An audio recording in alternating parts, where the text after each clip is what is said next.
Des del Partit Popular no podem donar suport a aquell projecte de pressupost que ens presenta per l'any 2021. I no ho podem fer perquè estan davant un pressupost més que expansius, explosius. Són un pressupost imprudentment expansius. I com passa sempre, les imprudències com aquestes acaben malament. Un pressupost amb una sèrie d'ingressos ficticis, alguns que no arribaran i d'altres que no sabem si arribaran o no l'any que ve, o si ho faran en els candidats que vostès estimen.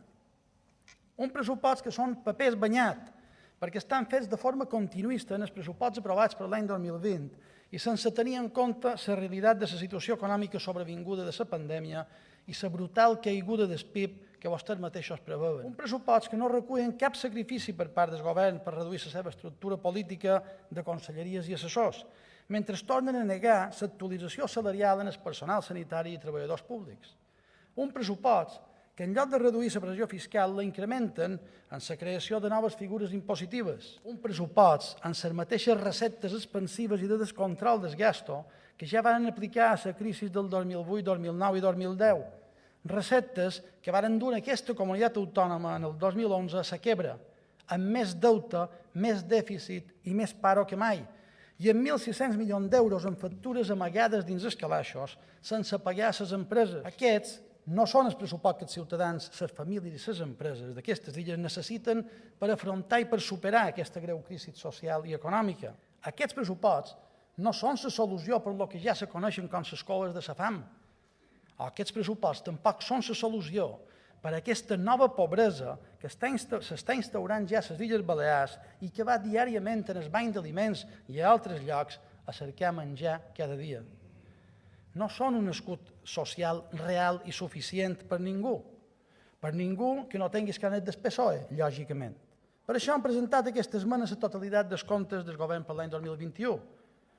De fet, no presentar una esmena a la totalitat només vol dir combregar amb aquell pressupost. Seria acceptar que els pactes de Bellver amb Podemos i nacionalistes és el que necessita aquesta terra, i no ves. Tenim voluntat de consensuar un pressupost millors per a aquestes illes perquè volem el millor per a aquesta terra. Però quan vostès apel·len ni més ni manco que en el patriotisme per aprovar aquell pressupost, jo els vull dir que el patriotisme no s'exigeix. Al contrari, se practica i se demostra dia a dia. I se demostra sobretot no tant amb Bildu ni amb independentistes com fan vostès. Vostès fins i tot confonen el significat de patriotisme, que evidentment ni coneixen ni practiquen, i ho confonen amb compromís amb aquesta terra. I estar compromesos amb aquesta terra no és apoyar a cegues un pressupost que no és bo per afrontar aquesta crisi i que, a més, ens generarà molts de problemes en el futur. Compromís amb aquesta terra és actuar amb responsabilitat, és estendre la mà sincera, de manera sincera per arribar a acords. Compromís amb aquesta terra és que vostès se vulguin asseure amb els principals partits de l'oposició per aconseguir amplis consensos en un moment especialment complicat per tots. Compromís amb aquesta terra també es pot debatre i criticar des del respecte i des de la distància ideològica. Però compromís amb aquesta terra mai vol dir submissió, que és el que vostès sempre demanen. Per això, i vaig acabant, reitero la proposta del meu grup per poder aprovar un pressupost millors. Retirin aquell projecte i cerquin el consens amb els principals partits de l'oposició. No segueixin xerrant de consensos sense practicar-los. I deixin de banda els seus interessos totalment partidistes i la seva estratègia partidista i facin feina tots plegats per sortir d'aquesta greu situació.